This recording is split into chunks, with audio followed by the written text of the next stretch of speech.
tiny islands off the remote southernmost tip of Africa discourage visitors with their rocky, turbulent shorelines. However, 2 months each summer, the resident seal population explodes, attracting prolific numbers of marauding great white sharks. Fighting rough seas in this hostile environment, shark expert Dr. Len Campagno joins a team of South African and U.S. filmmakers on an expedition to film this awesome feeding frenzy.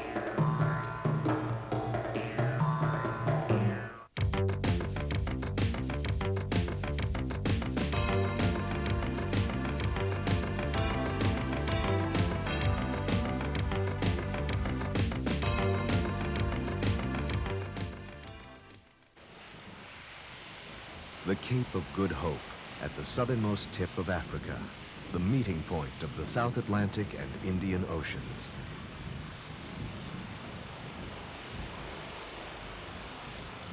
At the confluence of these great oceans, massive seas driven by relentless winds from the Antarctic pound the shores. Mariners call this the Cape of Storms, an area littered with shipwrecks. This is the location of the Dyer Island Channel, a shallow and narrow passage between 2 low islands.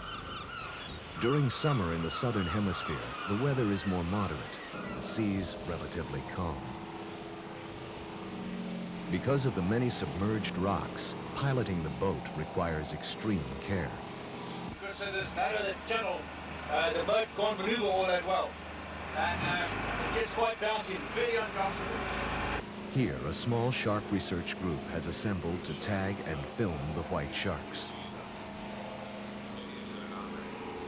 Largely through the efforts of the Shark Research Center at the Cape Town Museum, South Africa has become the first country to pass legislation protecting the white shark as an endangered species.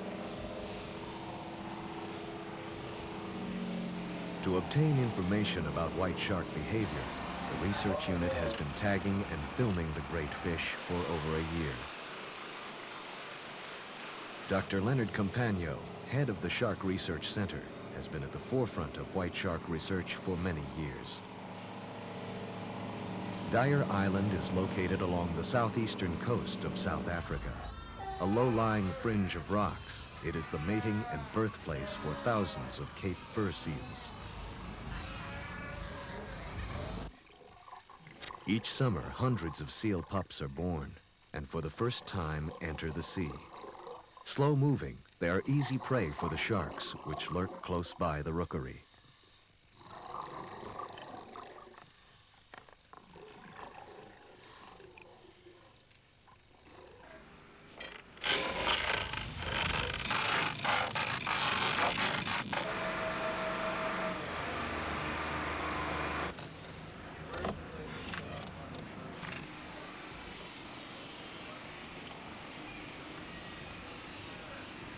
Shark research in South Africa has, until relatively recently, in the last decade or so, been primarily centered around shark attack.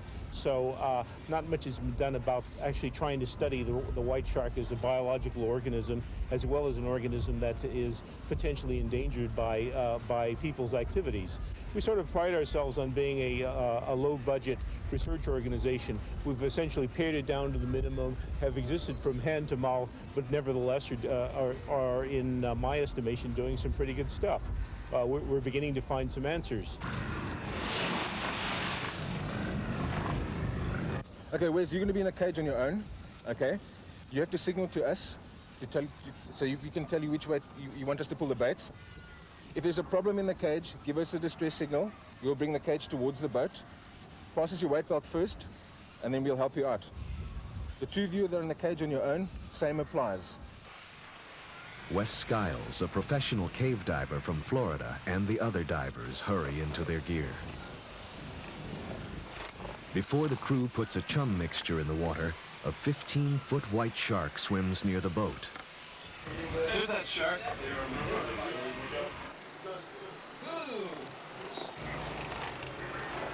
The crew hurries to attach large pieces of meat to ropes held by small floats to keep the meat near the surface.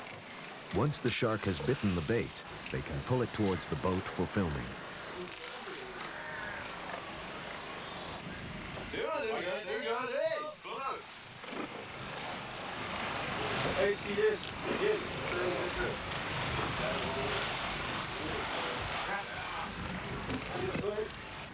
The cameramen hurry to enter the water. Though the sharks seem plentiful, they can easily disappear within a few minutes. The cameramen will work from 1- and 2-man cages to film the sharks.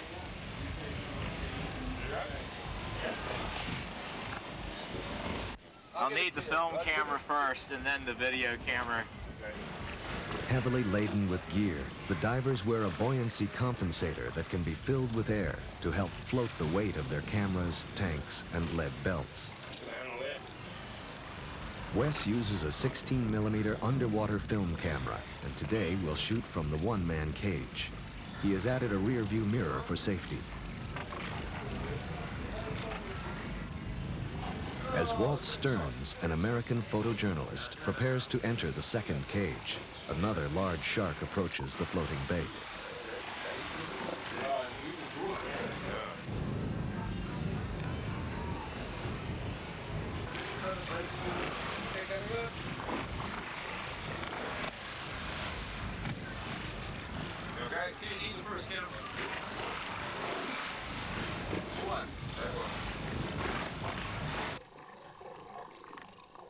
Within less than a minute, a 14-foot shark, its jaws clamped tight on the bait, is pulled past the cage by the surface crew. It's an awesome sight.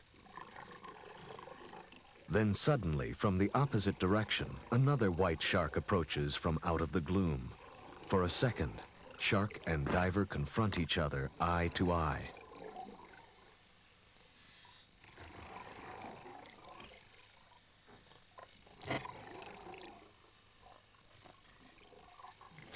The channel seems crowded with white sharks as more bait is tossed into the water.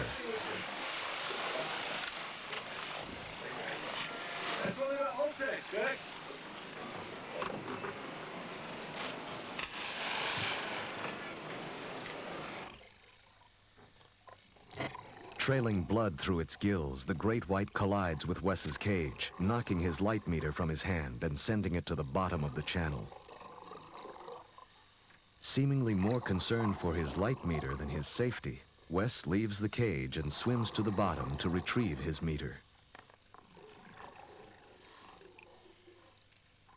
Obviously aware of the sharks, he quickly returns to the cage just as another of the great predators swings past.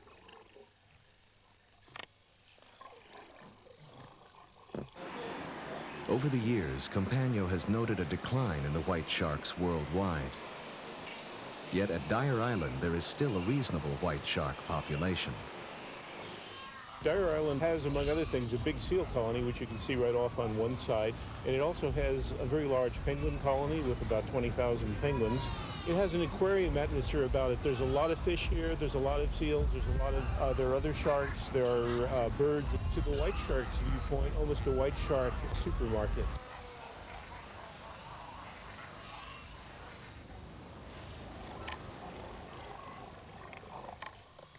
Drawn by the chum mixture, large sharks continue to investigate the area near the boat and the cages. Although it is summer, great storms continue to pass the Cape of Good Hope, making the waters in the channel murky.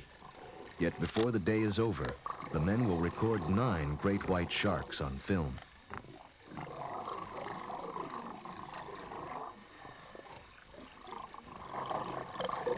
Now, a 14-foot white shark grabs the bait, and the men on deck begin to pull the shark toward the cage for Wes to film. The powerful shark strikes the cage, and Wes is thrown against the wire screens. Wes signals to Walt to film another shark. The sharks now seem to be coming from all directions, and both divers are kept busy swinging their cameras towards the next great fish. Immediately, another 14-footer, bait and rope clenched firmly in its jaws, is pulled towards the cage. Refusing to release the bait, the shark crashes against the cage. Suddenly, in its frenzy, the great beast jams its head into the cage with the diver. Wes is knocked to his knees as the shark forces itself further into the cage. The powerful jaws and multiple rows of teeth flash back and forth above his head. He pushes against the fish with his camera, trying desperately to force the shark back out the wire opening.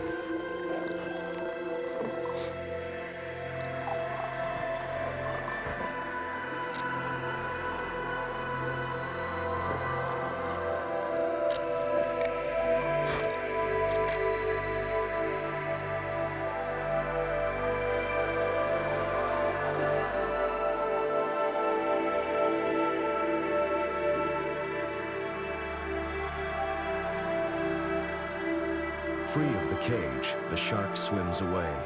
A much relieved Wes signals to Walt that he is safe and uninjured.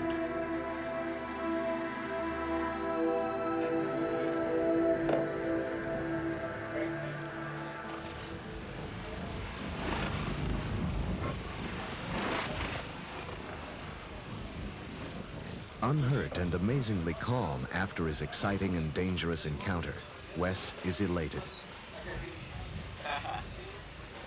How was it? Oh, it was great. Here's some of the sharks. Almost caught one of his two. He came up and grabbed the cage and went, ha, and broke a couple teeth off. And I saw one of them drop by, but he still had his jaw gripped to the cage, and I was like, yeah. The weather clear, they decide to spend the night at anchor. It has been an extraordinary day, and tomorrow they plan to begin tagging the white sharks. Weather holding fair, the Gay Jane remains overnight at Dyer Island. The boat is not designed to sleep more than two, and the crew is forced to sleep in the engine room, while others spread sleeping bags on deck.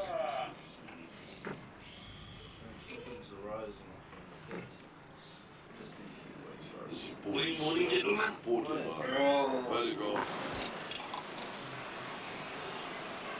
Responsible for the entire operation, Theo Ferreira prepares a huge breakfast for the crew. Theo, who established the White Shark Research Project, describes the nature of their operation. The White Shark Research Project was founded 2.5 years ago. Dr. Leonard Compagna and myself initiated White Shark Research in Southern Africa. In the last 12 months, White Shark Research has been operating very vigorously along the South African coastline, specifically the False Bay area, which adjoins Cape Town.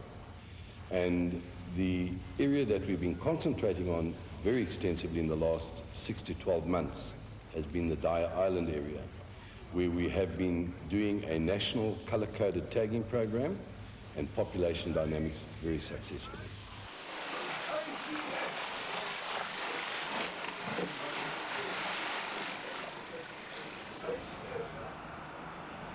Almost single-handed, Ferreira has raised the funds to outfit the White Shark Research Unit with a truck, 20-foot catamaran, outboard motors, and shark cages.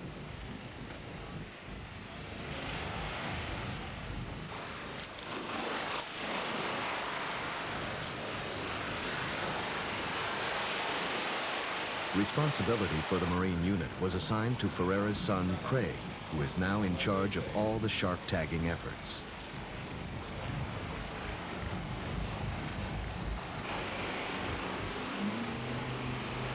Capable of speeds up to 40 knots, the catamaran is able to make the run from the dock to Dyer Island in less than an hour.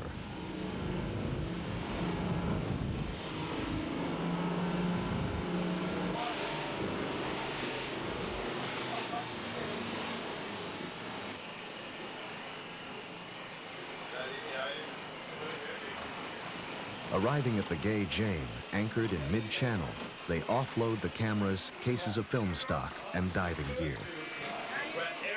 Barry, got it? Yeah. Put it down inside on the bed.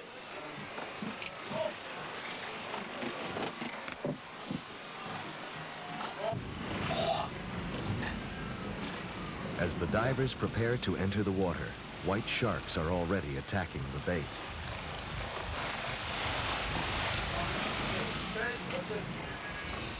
Underwater cameraman Gordon Hiles has filmed a large variety of sharks along the coast.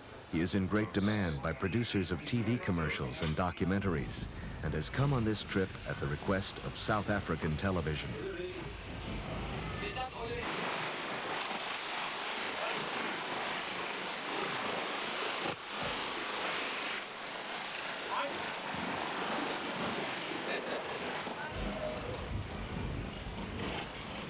Heavily weighted, both men are assisted into the cages.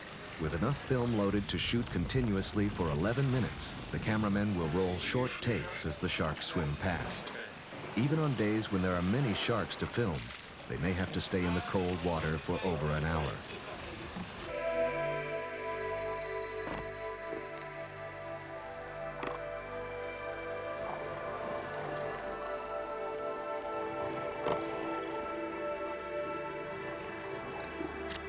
Having had one shark enter his cage, Wes cautiously surveys a beautiful 10-footer as it slowly makes its way past both cages.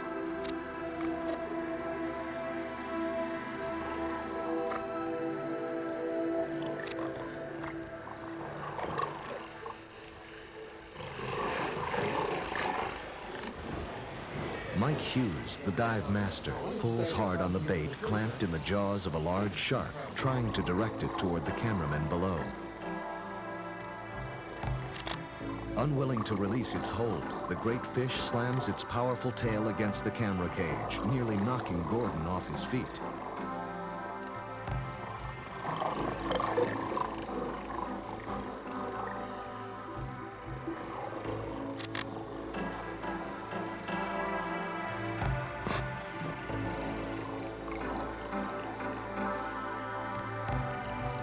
Undeterred, the shark circles the cages, displaying a fresh gash on its tail.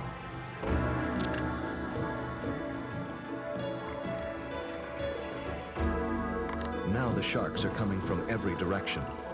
Great white sharks normally feed by stalking their surface prey from beneath. They're well camouflaged from above by their dark-colored backs. This feeding strategy allows the shark to see its prey silhouetted against the sun.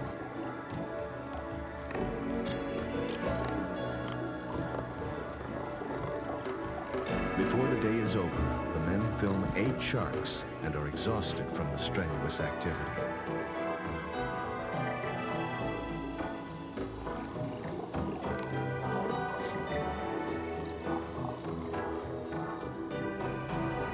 Located in the middle of the channel, the support boats are surrounded by thousands of seals. With so many young pups to feed on, the sharks continue to slowly pass back and forth. The film is very helpful to Dr. Campagno's white shark research. It allows him to identify the sharks previously tagged, to determine their sex, physical condition, unique markings, and behavior. Filming completed, Theo now prepares for the tagging operations. First, the heavy cage has to be manhandled onto the gay Jane while more fish oil chum is prepared. The tagging procedure we use is almost primitive in its simplicity, and I think this is why we have achieved this great success. We use natural marine products, such as a highly concentrated fish oil mixed with a crushed pilchard mixture, which we ladle into the water, which stimulates an oil slick along the surface, which the sharks home in on. The baits are tied onto a natural fiber rope. The shark grabs the bait into its jaw. And once the jaws are locked, he will not release it very easily. So this affords us the opportunity to actually play tug of war with the shark. The sharks, in their inquisitiveness, looking for the food source, will swim right next to the bait, almost posing to be tagged. We lean over and just pop the tag into them.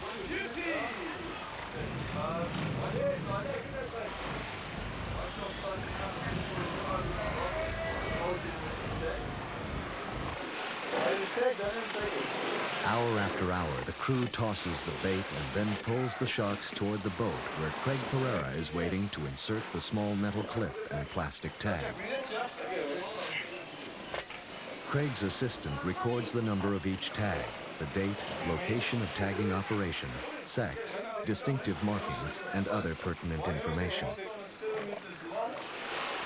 By placing the tag in the thick cartilage on the shark's back, the sharp metal clip does not injure the fish.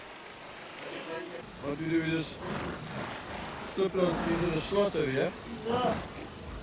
And just hold it back with elastic. And as soon as we get the shark in the boat, just jab the tag right into here, twist it, and the tag comes out, and this is left in the shark. It's quick and simple. And hopefully, we'll turn on something else in the water. We can prove without any doubt that there is not the slightest stress to the creature. What proved this? A shark will come up and grab a bait. We'll tag him while he's hanging onto the bait. He'll bite that bait off, and within 35 to 40 seconds, he'll make a U-turn and come and grab bait number 2. With white shark researchers' method, we actually find tag sharks become a nuisance because they won't leave and give the untagged sharks an opportunity to come along and get themselves tagged and observed.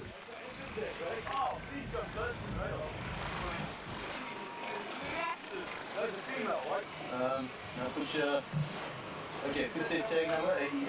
Yeah. 2.8 meters long.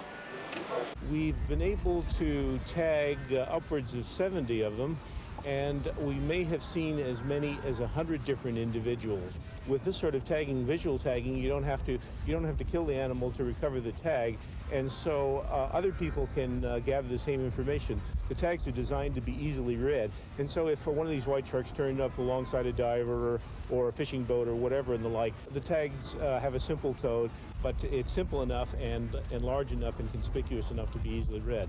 The sort of questions we posed initially in the project, we think are being answered, particularly in trying to determine what the status of the white shark is, what its population status is, and whether or not it requires protection. We think it does. We strongly think it does.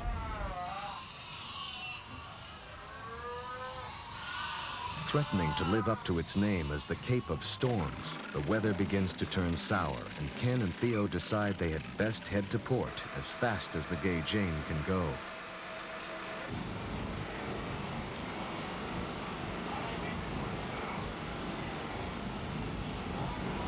Okay, Jane, can you just tell us what you plan on doing now? The water's a bit rough. I think we're going to run back to Gansbaai, over. I think I can confirm that the water is busy picking up. The wind is busy freshening, that's for sure. It's been a hectic but successful 3 days on Dyer Island filming and tagging. Theo hopes to return as soon as the weather clears. Even though white sharks are protected by South African law, there are those who disagree with Compagno's tagging methods.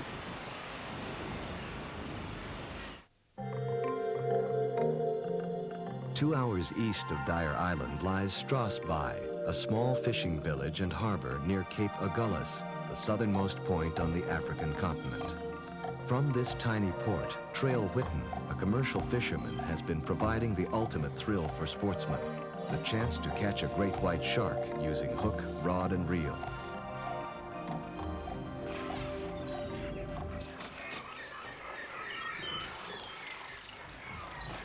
Whitten catches small bronze whaler sharks, removes the hooks from their mouths, and inserts a great white hook into their dorsal fin, then throws them back in as bait for white sharks. Today, a South African businessman will fish from Trail Whitten's boat in hopes of hooking a white shark. He will not have to wait long to test his skill.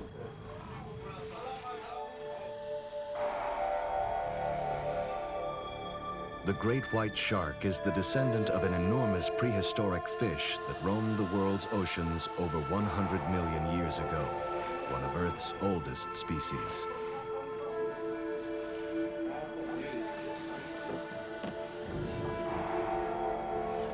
Trail Whitten has been a fisherman for most of his life.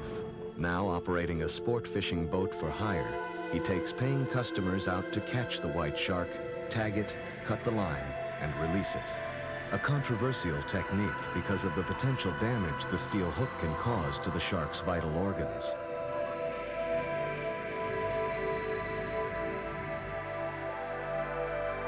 As his quarry approaches, the sport fisherman moves to the chair mounted on the stern.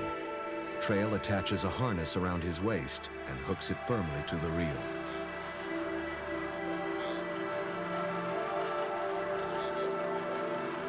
Now it is only a matter of time before the great fish swallows the bait and hook.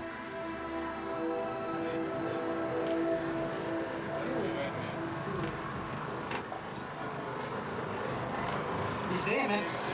Okay, put it on straight.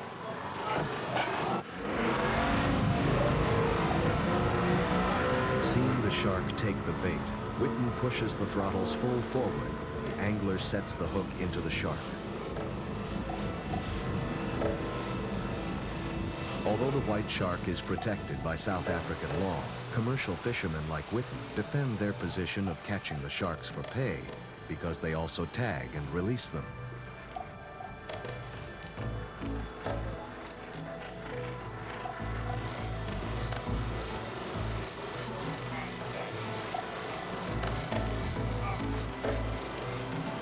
conservationists and scientists feel that the hook and release method kills some of the sharks, but they have no firm data upon which to prove their point. And meanwhile, Whitten keeps on fishing. By catching a shark with a hook and line, there is a slight possibility that you may injure the shark. If he swallows the hook into his innards, he could damage his liver, which is very vital. But I don't think that a shark would die that has been hooked and played on rod and line. I've never had a shark die on me while fighting on the rod and line or while tagging alongside the boat. All our sharks have revived or have always swam off just as they swam in towards the boat. And what we do is, while the shark is alongside the boat, while we're busy with tagging, we keep the boat in motion. The boat is doing approximately 4 knots. So to get the water flowing over the gills, I don't know what could hurt the animal as such. The tag is on a card, which the information such as the length of the shark, the sex of the shark, is written immediately into the tag after the tag has been put into the shark. I do tag for money because I've got to survive, and it's the only way I can get income while I'm busy with the great white shark.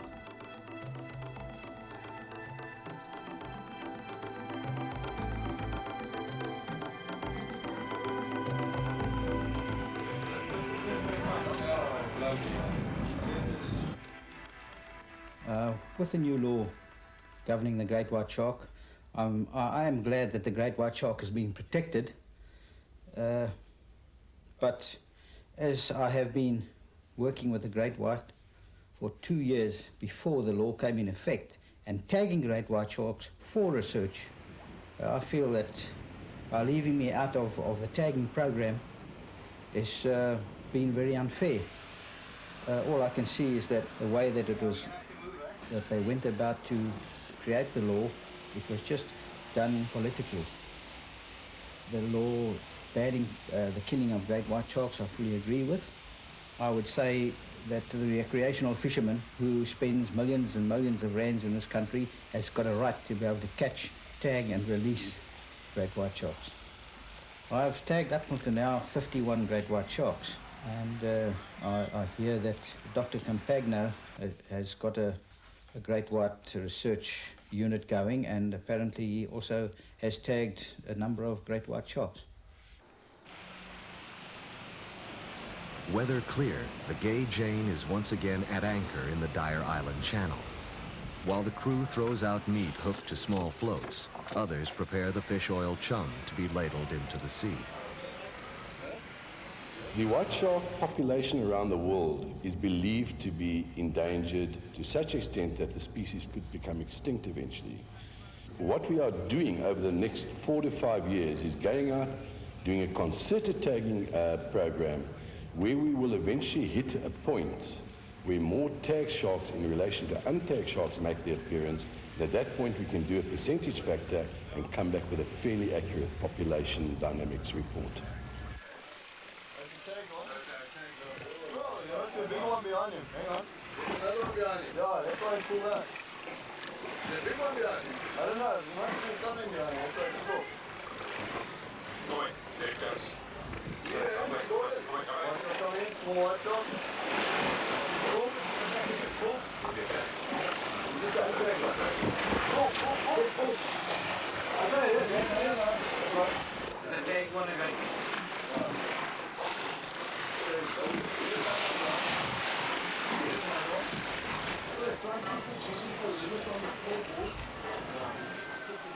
I went through a stage in life where white shark hunting was the in thing. I grew up in the Jaws era, so I jumped in on the white shark bandwagon. I became quite notorious. I had a lot of attention, and I basically thought I was doing one hell of a job out there, killing these man-eating monsters. At that time, to me, it was the ultimate challenge, you know, pitting my skills against the shark skills. But, you know, when I think back on it, it was a very lopsided battle. The white shark never really had a chance at any time. It is more than money that man will pay to catch and kill these powerful yet threatened giants. As their numbers decrease from overfishing worldwide, survival of the white shark is highly uncertain.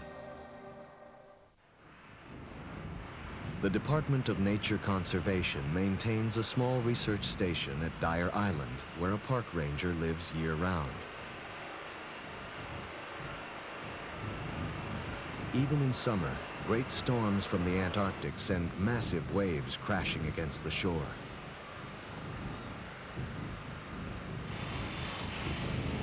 With no natural harbor, the island is a perfect sanctuary for a variety of seabirds, gulls, penguins, and cormorant who nest and breed here. The black-footed penguins found here are called jackass penguins because of their comical braying call.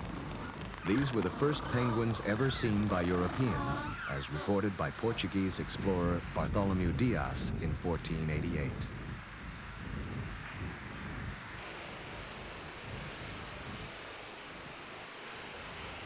To land on the island, the Department of Nature Conservation has constructed a small concrete ramp across the rocky shore. Too shallow for larger boats like the Gay Jane, the Shark Research Unit crew must offload supplies from the rubber inflatable and the catamaran.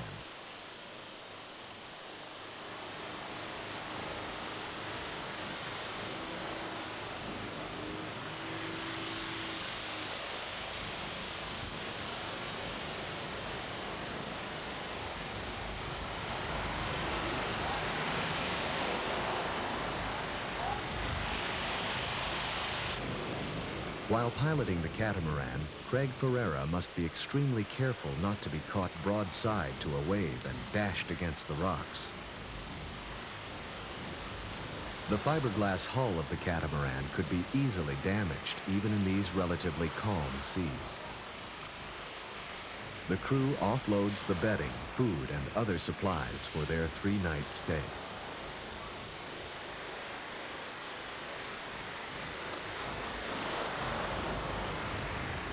Like most research stations, the facilities at Dyer Island are cramped, but adequate for a few days. Even in summer, the nights will be breezy, and the constant roar of the pounding surf provides a continuous background. Finally, on dry land, the crew has a chance to relax.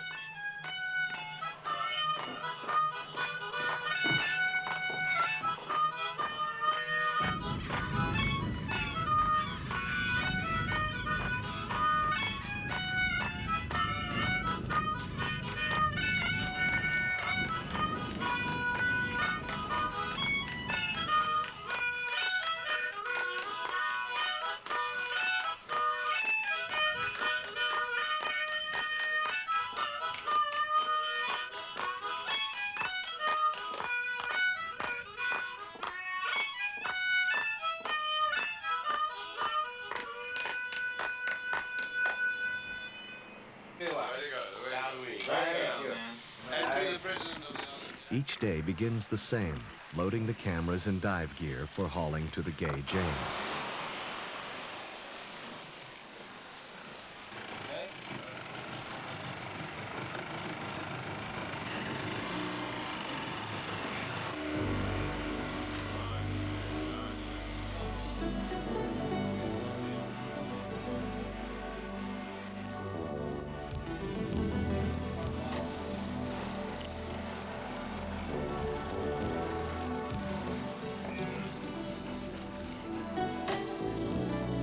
The entire crew will meet the Gay Jane as she enters the channel.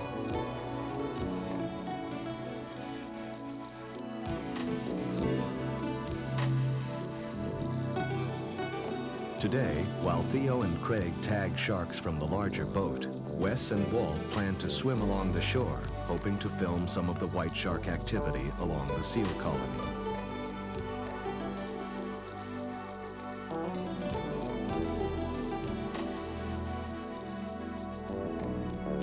It's a perfect day. Almost no wind or waves, and a large number of pups are taking their first foray into the ocean. Although the water is still turbid and not as clear as hoped, the seals are out in great numbers. Working with his 35mm still camera, Walt is surrounded by large numbers of seals which seem to magically appear out of the gloom and just as quickly disappear again. Wes, too, is kept busy filming the cavorting seals. Extremely maneuverable and able to hold their breath for long periods, the seals are unexcelled in their swimming ability.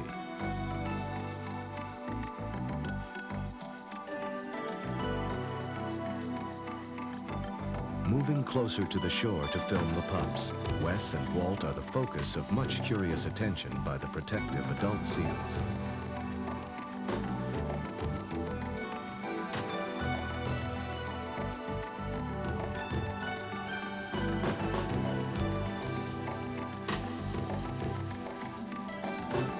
Both men stay low in hopes that in their dark wetsuits they will look like mature seals and the pups will re-enter the water.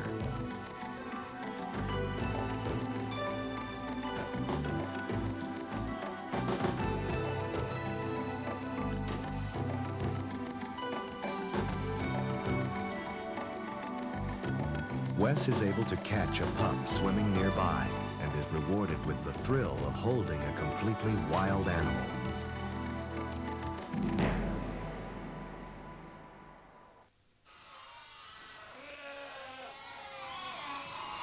But this wasn't the reward that Wes was expecting, and he seriously considers if holding the young pup was worth the little love bite that will require some medical attention from the ship's doctor.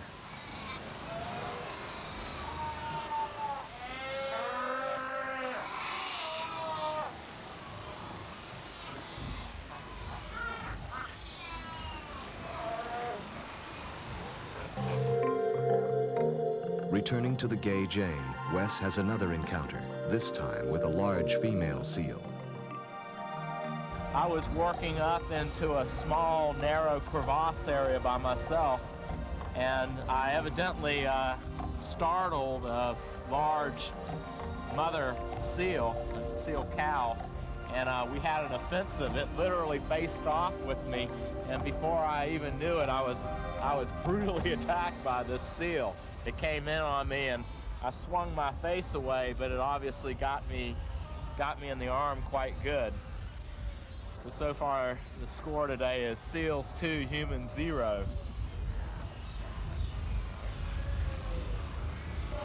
Ow. Yeah. Despite the attacks, Wes prepares a bold new experiment. This will be the first time that we've ever filmed what it looks like to be eaten by a great white shark. The concept of the camera is that we're going to actually wrap bait around it, and the great whites, hopefully, this is the plan anyway, will actually come in to bite the baits, and you will physically see the jaws opening up and biting down on the camera. Now, with a little luck, this Amphibico camera here will survive inside the stainless steel shroud, and we'll get the images of what it's like to be eaten by a great white shark. Suspended by a float on the surface, the tiny camera, dubbed the Betacam, is mounted in a small watertight housing. Images captured by the camera are relayed through a coax cable to an 8mm video camera being used as a recorder on the deck of the Gay Jane. Through the eyepiece, Wes can view what is actually happening underwater and reports what he sees to the others. Oh, good jaw shot!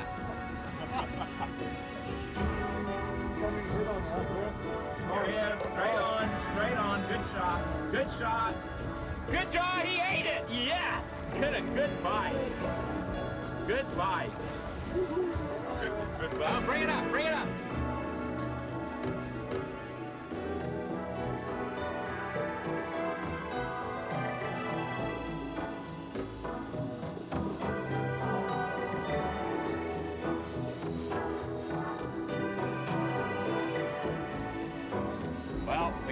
he bit it. It was one of the risks, but we hope we can get it back. But I kind of figured when I designed this thing that I may lose it. That's why we were recording it here.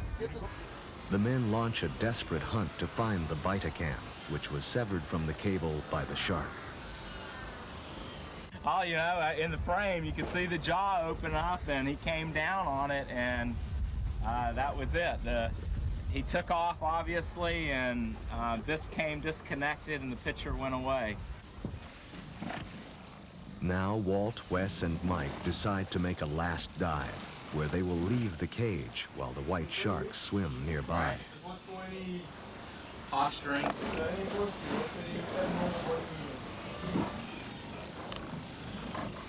So what do you want our plan to be initially as far as how you think we should do this? Well, I think you're going to be out in the movie camera. Right. And Walt's going to be where? Walt's going to be in the cage at first, you and me first, and then... Okay, you watch the front, and I'll monitor the back. Okay. All right. You think we should stay kind of close to the cage at first, or...? At first, just to check out the environment. Right. All right. Okay, cool. I'm just going to use it to prod with because yeah. I reckon if you shoot it, you might just aggravate it a bit, you know. You don't want that to happen.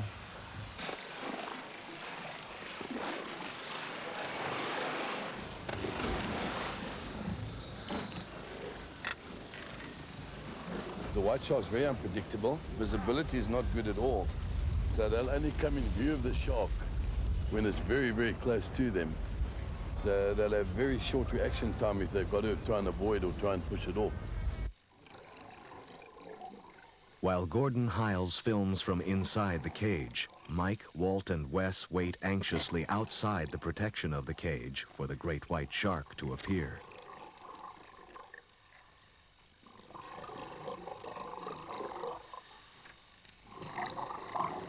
They settle slowly to the bottom of the channel to be less conspicuous.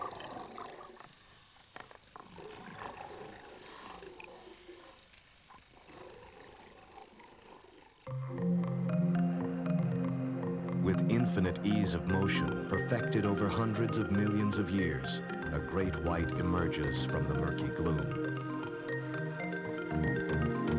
From his perch in the cage, Gordon can look down on the three divers as they move slowly along the bottom. With almost no current passing through the channel, they are able to hold their position just below the safety of the cage. Still, it is a tense moment. But the shark's only interest is the piece of meat suspended near the surface.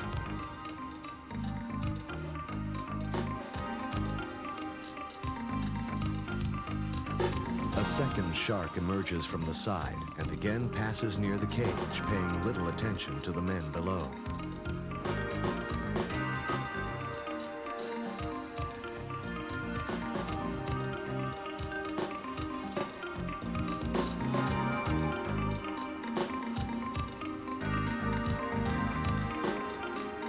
Out of film, Walt Stearns returns to the cage, while Wes and Mike take one last look and return to the surface.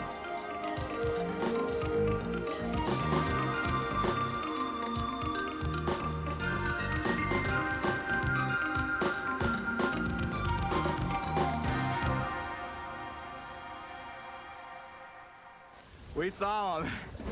For sure, I was sitting there, and I had drifted away from the guys a little bit, and I looked up, and he was really hitting the bait hard, and I got a couple beautiful shots looking right up, straight up at him.